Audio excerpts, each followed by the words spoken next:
How does presence support coaching outcomes, and can you give us an example about that? Sure, Alain, that's a great question. And I think that presence is actually fundamental to achieving the coaching outcomes that our clients come to us for. Presence shows up in a couple of ways in the coaching process, both in terms of how we as coaches stay resourceful and creative and available to support our clients. So the International Coaching Federation cites coaching presence as one of the core competencies. So we practice ourselves access to presence so that we are neutral, available, compassionate, and support our clients. And I also suggest that presence is crucial as a coaching outcome for our clients, that our leader clients also need access to presence. So an example of this was a client I worked with several years ago who had a strong habit of taking over meetings. His people said that he sucked all the oxygen out of the room because he felt so responsible for everything that happened in that meeting that he would interrupt. Somebody would make a suggestion of an idea, but he would take it over, and you could see his team members disappearing, checking out, withdrawing their energy and attention from the process. So what became crucial for him to reach his coaching outcomes was for him to be present enough to settle himself, to begin to ask questions instead of interrupting, to allow space for the wisdom of the group to emerge. So my presence as a coach was important in that, but also his presence as a client. The first thing I learned about this present-based coaching is the very important fact of centering, and it's not something I'm very good at, and it's something that as a coach I want to improve.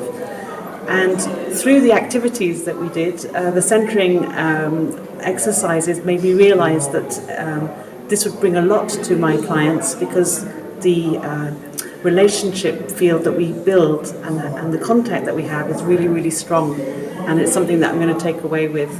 So that was one of my main takeaways, and it was great to be able to practice it. As I leave this evening, I'm going to be practicing myself to do the centering activity at least twice a day if I can, just to make sure that it becomes part of my daily routine. That's my key takeaway.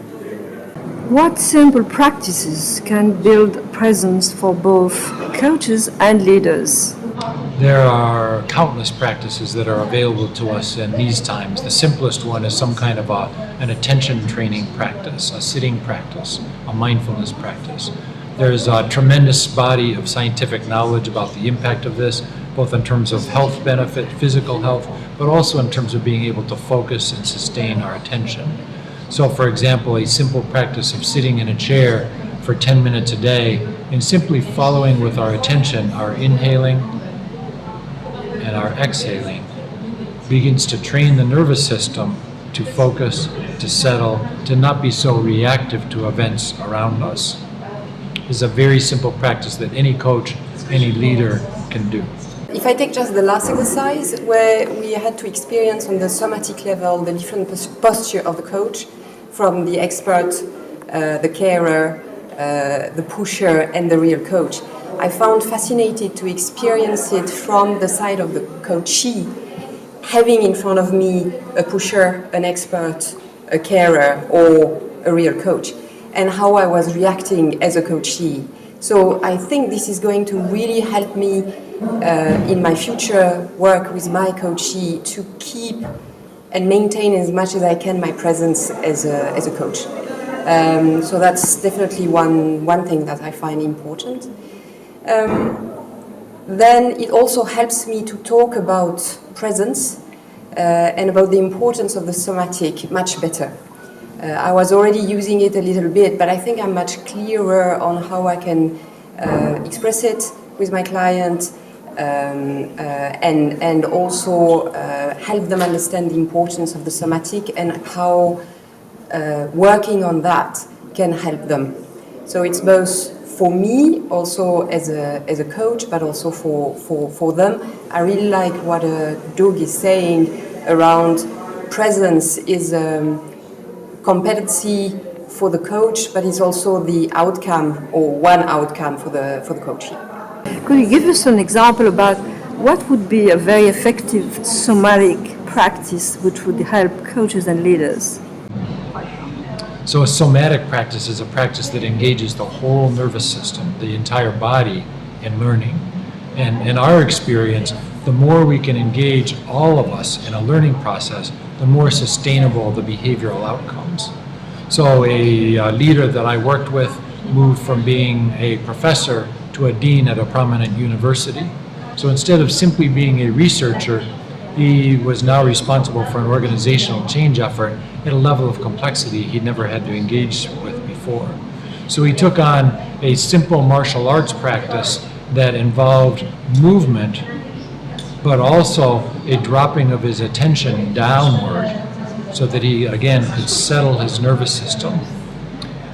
There was a lot of pushback from the faculty about these organizational changes, and with this somatic practice, he could stay much more calm, less reactive, take patience and compassion into his meetings with the faculty, listen to their concerns, but also establish really clearly the direction things were going to go in. So this simple somatic practice that he did really supported his leadership presence in a very challenging change process. For leaders, we can think of presence as having two components. One is mastery over our internal state, and secondly, the extension of that internal state into our environment such that it has a positive, trust-building, authenticity effect on the people around us. Here's again where presence shows up as a coaching outcome. What is very important in what I learn is really the different models that they provide to us. The model with the consciousness map, with the different aspects, emotions, the perceptions, all of this is something I didn't know before, and that I can really use in the coaching session. You know, as people who have been working in IDC for a long time, Philippe as a supervisor, and I've been a trainer, this kind of advanced coaching course is very, very useful. And what I really liked about Doug's training on somatic coaching and being present and bringing a certain sense of mindfulness in the way we practice coaching, I think he transmits that message very well. I really enjoyed the exercises we did yesterday on creating a posture that represents a desired state that you want to achieve. And what I found very interesting was that throughout the day, this posture that I had chosen for myself, which represented the ideal state, created a new narrative in the way I was describing my project and the things that I aspire to. And through the somatic exercises, the project evolved, the desired state evolved, but also the metaphorical representation in my body of what I want to achieve changed. So by the end of the day, after all these exercises, I found that you can very quickly change and clarify what it is that you want to achieve in a very short and simple and almost playful manner through these somatic and mindful practices. So I thought it was great, and I think I can use it in my work, in my teaching, but also in my coaching practice. Yeah.